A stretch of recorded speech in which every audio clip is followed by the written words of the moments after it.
So, good day mga ka-smiley. Meron tayong pasyente ngayon. Ayan, ang dami na niyang tagpi-tagpi. Ayan, siyempre for privacy natin yan. Ayan. So, ADB 160. Ayan. So, welcome to Smiley Works. Ayan. So, mag-upgrade tayo para sa kanya. So, may mga naka-install na dito. Ayan, mini driving light. At saka may cam na rin siya. Then ito yung passing niya. Ayan.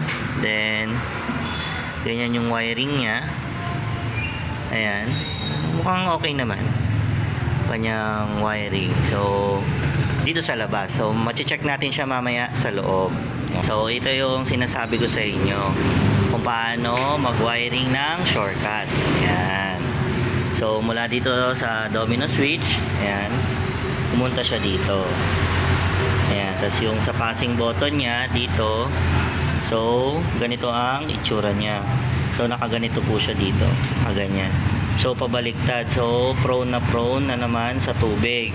Tapos, ganyan po ang itsura. Hindi nakakawala ang tubig. Ayan, kung papansin nyo, basa-basa pa yan. Ayan. Ayan, basa yan. Ayan. Ayan, tapos yung mini driving light niya, dito lang po nilagay. Ayan, tapos dito nakalagay. Then, dito na siya papunta sa headlight. Ayan. Yan yung pag-setup ng wiring. Buti wala pang busina to. Ayan. Ito yung technique ng no void warranty. Ayan. O, diba? Ayan. Tapos, may pababang wire. Sana siya ito. May pababang wire. Bumaba dito. Ayan. Tapos ito. Ayan. So, ito, sinut lang to doon sa may kaha. Kaya nahirapan ako tanggalin. So, hinila ko na. Share lang ako ng mga main source ng ating mga ilaw dito sa fuse box. So, nandito siya. Itong sana siya? Ayan. So, itong tail, yan yung tail stop, yan, tail stop meter horn na 5 ampere at saka yung headlight at saka itong may PO/LT/L leak/L, yan po ay magkakasama from ACC. So, yung mula susian natin, nagkaroon ng supply, dito muna siya pumasok sa may turn stop meter horn. Yan, dyan siya unang pumunta. Tapos niloop lang niya yan dito sa may headlight at saka dito sa may mga slash na L. Ayan, pakita ko sa inyo. So, ayan, ilagyan ko na siya ng ACC dito. Ayan. So, pag binunot ko, pinutol ko na yung terminal niyan. So, ito na yung ACC. So, naiwan na siya dito sa ating harness. Okay. So, ito ngayon, nag-loop. Ayan. So, bubunutin ko. Ayan. So, nag-loop siya sa pinakataas. Ayan. Dito. Nag-loop siya dito. Ayan. Nag-loop. Tsaka yung headlight. Ayan. So, ito siya. Ayan. So, ganyan yung itsura niya. Ayan. So, from ACC, sinorse niya yung para sa turn, para sa park light, para sa turn, para sa park light, at saka para sa headlight. So, ang kulay ng headlight natin ay itong black na may lining na blue. Ito naman yung sa USB natin, charger, yung black na may line na green. So dito yan natin, dito sa gitna. Ito sa ABS to eh. So sa gitna yung USB charger voltmeter, yung headlight nandito, then dito naman yung mga park light, then nandito naman yung tail light. Ayan. Turn signal, yan. Turn signal and horn. So nandito siya. Ayan. So, ang gagawin ko, itong ACC na to, ayan, ito na yung magiging supply natin para sa ating relay. Ito yung magiging main natin ng relay. So, itong naiwan na ACC na to. So, yung mga turn signal, turn horn, yan, tsaka itong park light. Ang park light po ay blue na may lining na pink. Yan, park light yan. Tapos itong headlight and USB meter, yan. So pagsasama-samahin ko na po yan sa ating all lights relay. Yun.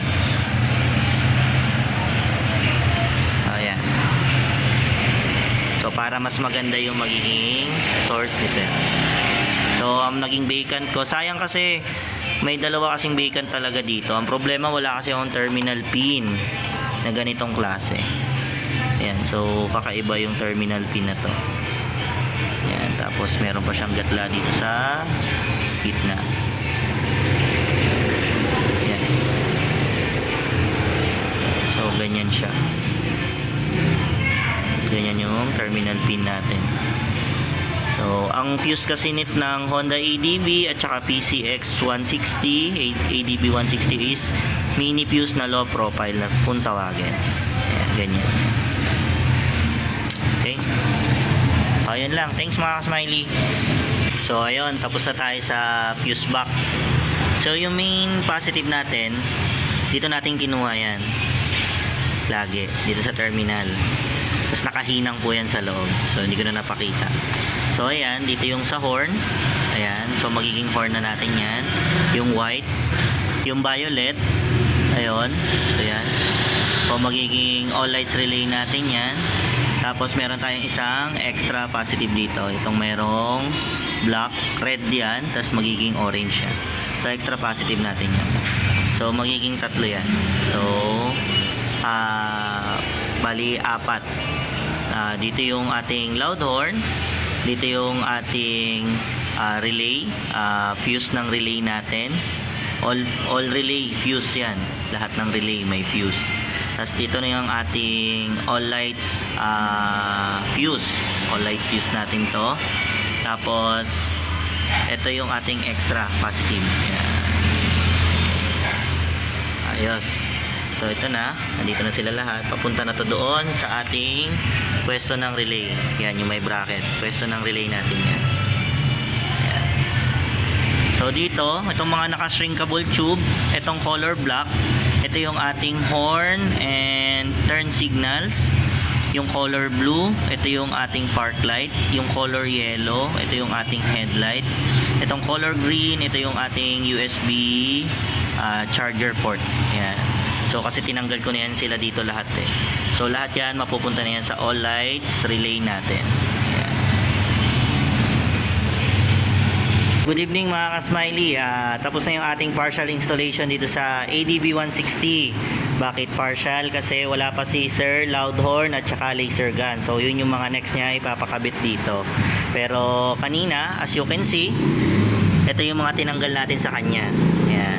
Mapansin nyo, ayan, kinakalawang na. Although nakahinang naman siya, kaya lang po kasi prone siya sa tubig. Ayan. Prone siya sa tubig kasi binalutan ng husto yung relay. Tapos ang pwesto niya is nakaganito. Ayan, nakaganyan. So mali po yun. Ang relay po dapat laging nakaganito ang pwesto. Lagi po nakatayo. No po, or island. Basta laging yung paa, laging pababa. Ganyan po ang pinakapwestuhan ng relay. Tapos ito po, fuse. Ayan, tinanggalan natin siya. So, pinalitan na natin siya ng fuse. Pero, dun tayo naglagay sa original fuse box. So, sa fuse box muna tayo. Okay. So, papansin nyo, binago ko na to lahat. Itong tail, turn, stop, meter, tsaka horn. Ayan, ito. Yan ay nakaabang na 15 ampere. Nakaabang na yan sa loud horn. Yan, papakita ko sa inyo mamaya yung loud horn. Then, ito yung lahat ng may slash na L, POL, TL, tsaka LICL na 5 ampere. Yan, 5 ampere pa rin siya. Yan ay trigger na ng all lights relay. Yan, trigger na yan ng relay lang. Then, yung headlight, ayan, yung headlight na yan, magiging all lights relay na natin yan, or all lights fuse. Yan. So, ginawa ko na po siya 10 ampere. Yan. Nandyan na po siya. So, yun yung mga nabago dito sa ano ni Sir. Yan.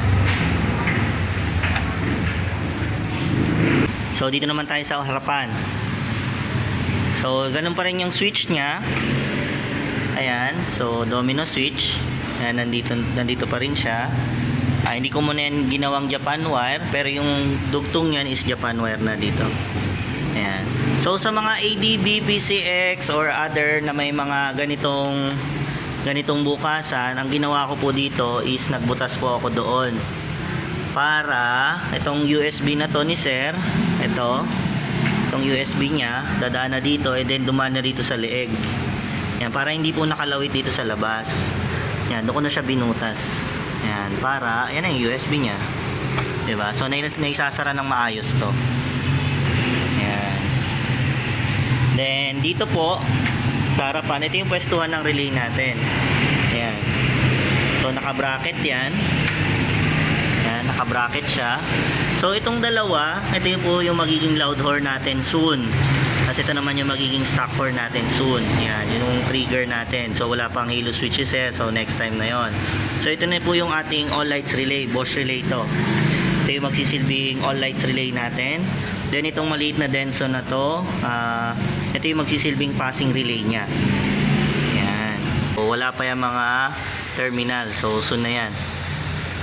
Sana makabili na kagad si sir. So dito muna tayo nagpadaan.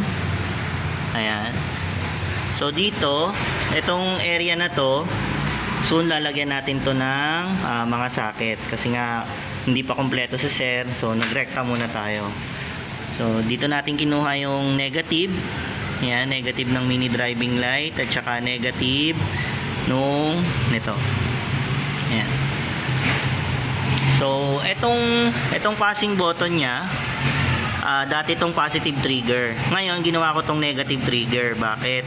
Para pati yung high beam nya is na nagpa-passing din. Yan. So pinaikot ko po dito. So in-access ko yung gray. Yan, gray na may blue na wire. So which is yan yung trigger negative ng high beam ng ADB. So dinugtukan ko siya nitong green na to. Nakahinang siya dito. Then sa dulo po nito, ito may diode. Yan. May diode siya. So kapag nagpassing ako dito, pati passing ng mini driving light kasama. Kasi itong relay na ito, negative trigger siya. Hindi ko siya ginawang positive trigger para pati high beam ng headlight ay may passing. Ayan. Tapos yung domino switch, ayan kanina. So dumaan yan pababa hanggang dun pa yan sa ilalim. Tapos umikot dito, umangat. Ayan. Tapos ginawa ko po siya ng socket. Ayan, para plug and play. Kasi nandito na yung sa headlight na to. Ayan. Nandito na yung balas ni sir. Ayan. Nandyan lang. So ang itsura niyan pagka binaliktad ko, ayan, ganyan lang. So pag tinanggal yung headlight, plug and play lang siya.